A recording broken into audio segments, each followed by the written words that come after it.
Already ઘણા દિવસો પછી અમારે પદીબેન આવી જશે. તમે આવી જશે ને પદીબેન?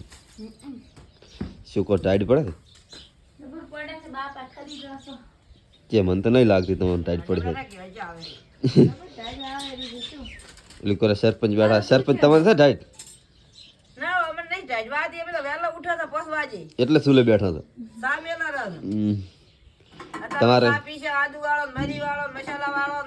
તમારે દીચરી પદીબેન આવી જશે. માયાબેન તો શું કહે, કેવું છે? માયાબેન હવે આવી જશે ને માયાબેન હવે કામ કરશે. અમે સોનામાં બેસી જાવ એ તો વાળો કોમ કરાવવાનું ચાલુ જ છે. માં તાપ આમ તાપ લાગતો ને કોમ કરતા કરતા.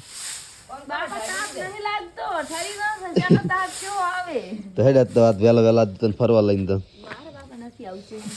તો ડેલિકેટ થઈ ગયા તમારે પપ્પા. અલ્યા વાળો ઉભા થઈ ગયો ફોનમાં ટોપી બોપી ઠઠાઈને એટિક થઈને ઉભા થઈ. અહીંથી પદીબેન ઓલે સરપંચ સાહેબ ચા કરો મગાવેલા છે. અને હવે આપણે તમે કેટલા દાડાથી કહેતા હતા કે પદીબેન ચેથી તો આપણે માયાબેન આવી જશે. તો હવેથી વિડીયો વળી આવશે રેગ્યુલર. પછી વળી શું કહેવાય થોડા દાડા ચેડ વળી રાહે પર હા હરે વળી પછી તમારા ભાભી આવી જાશે. વળી આ આવે છે અને મારા સરપંચ ચઈ રહી દા અને સરપંચ ના હું તો ખોડ ખોનું બેઠી બાબા તમે ટાઈટની ખોડ ખોન તો ડાજ ના ભાવે ના આવે મજા આવે.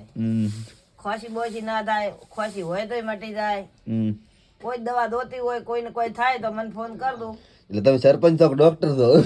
અડધા ડોક્ટર અડધા સરપંચ. સરપંચ અમારો વાળો વહેલા ગપ મારવાનું ચાલુ કરી નાખે ગપ નહીં મારે તો હાસું છે. હાસું છે તો તારા વખત ખાસી નહીં ખોસી સી કરી તો ના થાય. ખોસી ખોસી હશે જ મટી જાય છે. પદીબેન તમારે શું કેવું, ખોસી થાય કે ના થાય? થાય તો